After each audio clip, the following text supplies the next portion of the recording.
and I'm gonna stand in front of him. I've been here 4 years. You ain't gonna come in here and try to crush this mother. You gonna with your ragged head. Help your stupid. You wanna come up here with that? Get out now. Get your scallywag, ugly out of here, ragged head. Bye. Next. Do something about Next. Do something Stupid asshole. I ain't never heard of a dumb standing how to read. You can't read, you can't write. You come up and phone. Come to him. Stupid ass. You have everything else. We've seen a lot of crazy interactions in retail stores during the pandemic, but this one has multiple amazing things about it. First of all, the pettiness of the origin of the conflict. So you saw all the going back and forth and the yells and the screams and everything. Apparently, it's because the Karen in this case was angry that a soda was $3 instead of $2, which is more.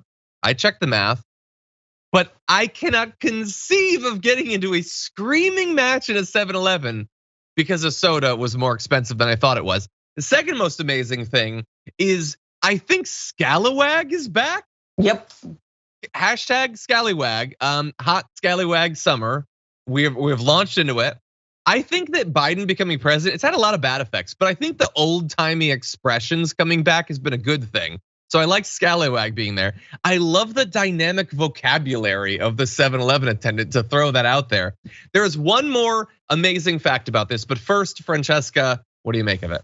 No, I mean, look, bringing back pirate lingo is the funniest ever. Like, you scallywag ass, with your scurvy ass up in here, like it just, with your trench mouth. Like, I love that kind of trench mouth is apparently a thing. It's when you drink doo-doo water. But like, I love creativity in insults, and like it's a little bit to the point where if you're being dressed down by someone who's that amazing at throwing shade, you just kind of have to like sit there and take it, and you're like, you're being read from top to bottom and you don't stand a chance. No. I mean, I remember high school and you're like, yo, you just have to sit there and take it because you were losing this real bad.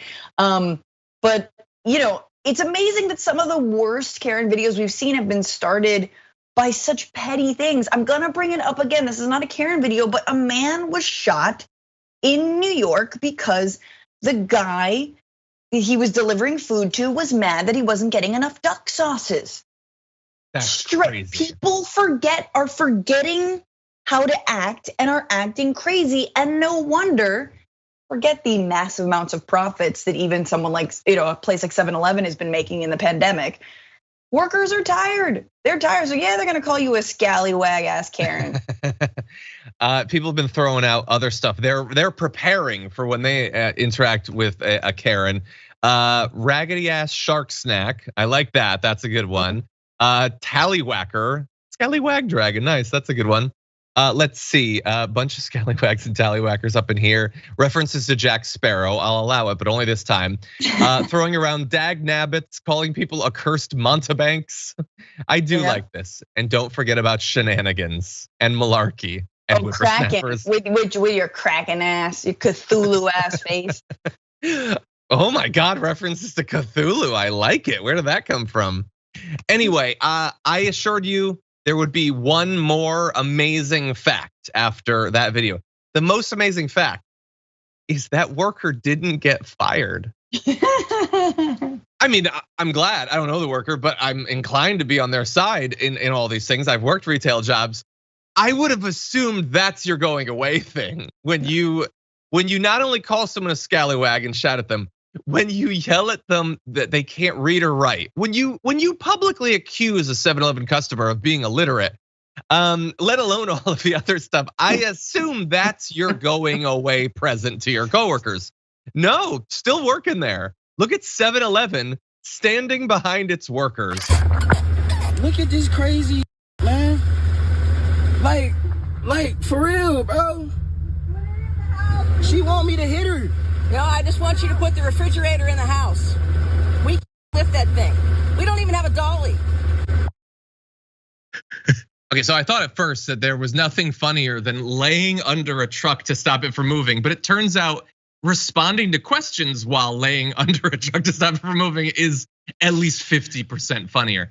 So anyway, that is a Thoughty Boy on TikTok who posted this video. It was a delivery of a refrigerator, and they wanted him to bring the refrigerator in, which apparently wasn't his job to do, and they were not gonna let him leave until he did it. It's an interesting debate though, I think, Jayar. Like, if it's not his job, it's not his job. But it does look like they'd have a lot of trouble getting it in there. And I don't like the sort of weirdly quasi-Karen thing of throwing yourself down there. For all I know, he's got 10 deliveries to do and he's gonna get in trouble if he doesn't make them in a certain amount of time. But like, they don't have a dolly, like shouldn't they have had a dolly? But yet they could use help. Isn't it nice to help them? Is this one cut and dried? What do you think? I don't know what the policies are. Maybe for this particular delivery company, maybe there's some kind of reasons why. Maybe it was COVID reasons why they can't come in. Who knows what was explained or reasons why she got so upset about this? But of course, my first thought would have also been, we can't bring this in. It's a refrigerator, bro. You're carrying it. I assume he has it on some kind of device already. So again, these are assumptions I'm making. You'd have to dump it on the porch or maybe outside, wherever it is that he did, in order for you to take your moving device off of it, which I assume he had. So it's not that much more to take it in the house. Again, unless there's some explicit policy. Or maybe it is. Maybe it's stairs or I don't know. And then the thing, and on the other side of it, if you would like for him to do it and you're frustrated by his response of no, I have a really good idea. Rather than jumping under his truck, ask him. Maybe nicely, maybe even say, hey, this is a problem we have. I don't know what we're gonna do. Can you help me out somehow? Maybe reach out to him as a human being, because again, think about the end game you want. You want the refrigerator in your house. You're in a bad position. You don't have a dolly. The guy's being an ass, right? So getting under the truck and then screaming, not screaming, but having a conversation with him about how he should be doing it. Do you think that's gonna make someone who just told you no, for whatever reason, gonna go, you're right, lady, you're under my truck. I think I'll go take it into the house now. No, it won't. No. I don't know that I agree. Like, if you're so inconvenienced, you literally can't drive away. I don't know, maybe I'd be like, oh God, fine, I'll bring it in. I don't know. I agree that there are definitely better ways to go about this. I cannot rule out the possibility that outside of the video that they might have asked nicely. I don't know. But and first of all, if you're delivering a refrigerator, it should be a part of it to deliver it. Now, it's apparently not. But I feel like it should be. Like nobody. I feel like it is normally, like couches, fridges, big things that come in your house. I don't really ever remember someone dropping off on my doorstep. But again, I would be annoyed. But anyway, just like you can't lay under someone's car. People are throwing around like claims that this is false imprisonment. I don't know.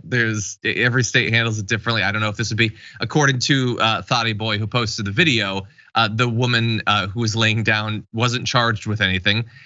Man, she really wanted that inside though. She was risking potentially being driven over. Like, cause she's like sort of like bluffing to some extent, laying under. She doesn't actually want to be driven under. If he'd gotten in and turned on the engine, would she have gotten out? That's the hard part. Take this thing? That's the hard part. I think she's bluffing too, but if you go to call her bluff, then now you can't bluff. Yeah. If you're like, the engine started, lady. It's in drive, lady. I'm revving the engine, lady. Who knows? You gotta go or else now she wins.